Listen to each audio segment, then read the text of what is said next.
Well, finally a deep breath after what was a pulsating performance for the ages here at St James's Park tonight. An unbelievable evening, really is. I mean, in the 10 years I've been covering the club, I don't think I've ever seen a display, a performance, a team performance like that to a man. I mean, you're looking through the team, it's actually so difficult to even try and pick a man of the match. But for Newcastle, missing Botman, Joe Linton, Willock, Wilson, I forgot half of them now. They're missing £160 million worth of player.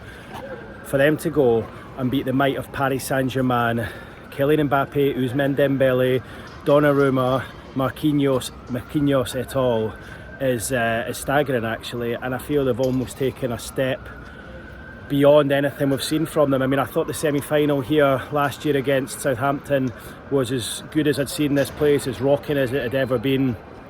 But that tonight eclipsed all of that. I mean, that was sensational from Newcastle United. A team, as I say, shorn of so many players. But yet to be able to put on a performance like that with guys like Jamal Lascelles coming in from the cold, he's hardly played until this last week or so. Tonali, who's had a knock, playing, I thought he was sensational in midfield. I thought the midfield three tonight, Longstaff, Tonali, Bruno Guimaraes, were unbelievable. In fact, I think that was probably as good as I've seen Bruno in a long time. I know he's had his critics recently. He's not really looked at his best, but I thought tonight he was phenomenal. He did all the dirty work in midfield, used the ball well, and he just looked a class act in there. But I think ably helped by Tonali and Longstaff fully deserved his goal. But yeah, when you look at some of the players in the team, in the squad, and when you look at the bench tonight, I think there were 5 left-backs, full-backs on the bench. There was very little options in an attacking sense for Newcastle, but the squad came to the fore, the squad pulled through, and they picked up arguably their best result since the takeover. I mean, in the 10 years I've been covering the club, and it's 10 years last week, by the way, that is as white hot an atmosphere as I've seen this place.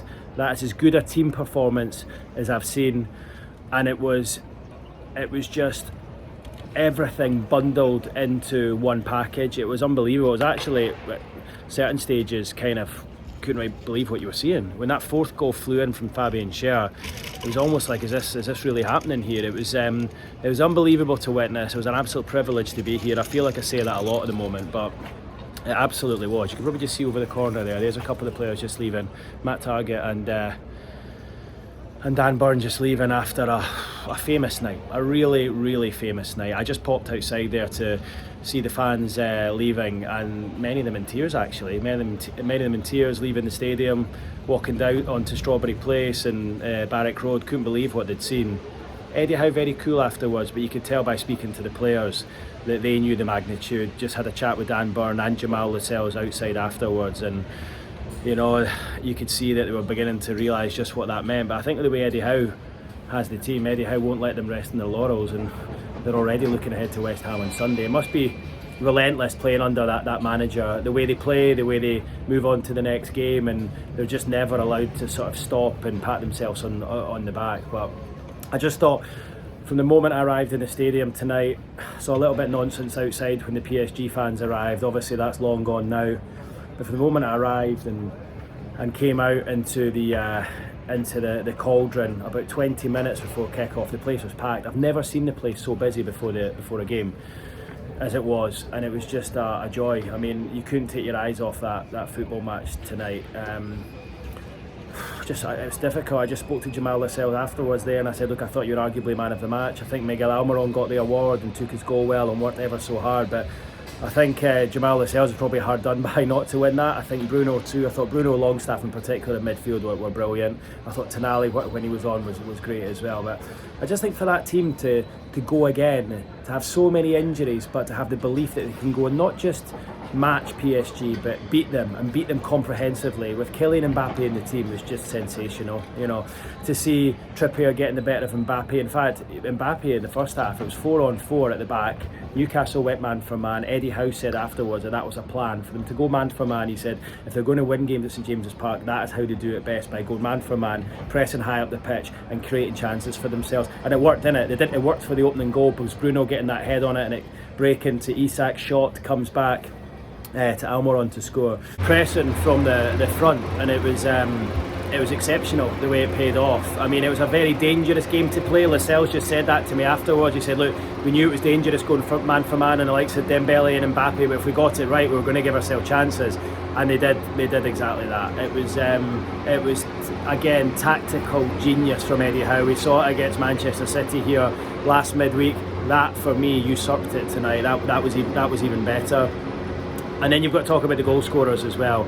Little secret I'm going to let you into. I always say, I did a piece with Dan Burn and Sean Longstaff yesterday, and I told them you two always score in the same game or at the same time. They both scored against Sheffield United at the start of the game 2 weeks ago, and then of course Dan Burn scored in the quarter-final against Leicester to send Newcastle through, Sean Longstaff in the semi.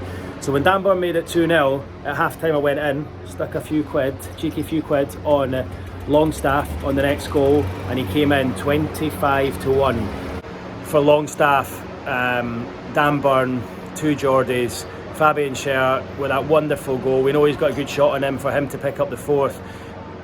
And then also Miguel Almiron, 3 of those players who've been at the club for a long time, way before the takeover. And then Burn, a guy who was one of the first signings in the door, and a Newcastle fan who thought he'd sort of had his chance at the club. For those to be the 4 goal scorers is testament to everything that the good work that's going on behind the scenes here, and testament to everything that Eddie Howe has instilled in this squad. Magical for these guys to score. It's not £60 million Alex Isak with a hat-trick or £55 million Sandro Tonali smashing in for 30 yards. This is just real Roy of the Rover stuff for these guys who many thought would have been on their way out of the football club. Many people thought that they weren't good enough for Newcastle United. Eddie Howe's come in, transformed their careers, and they move forward as one. So listen, you look at the group now, and obviously Borussia Dortmund up next, and then Newcastle in a very strong position. I think most people at the start thought they would have been the whipping boys of the group. They would have been the team that everyone would have sort of taken points off of, but I think everyone's got to sit up and take notice now that Newcastle United in this competition are the real deal, and I think actually they're probably suited really well to the style of football, because they can go and press these teams. Teams want to have the ball, they want to play out for the back, and Newcastle can pick them off. And the energy they showed in that game was just outstanding from start to finish. Anthony Gordon didn't get his name in the team sheet, but again, what he gives to the team is unheard of, really. I mean, the energy that guy's got, and I'd love to see his stats and just see how much he runs in a game. But listen, it's difficult to put that into words tonight, because it was just an exceptional team performance that for me will go down in history. It'll go down in the ages. A couple of fans outside were like, I was here against Barcelona 26 years ago. I was here against Man United for the game when Philippe Albert scored, but that topped it tonight. As I say, fans in tears out there, they couldn't quite believe what they've seen.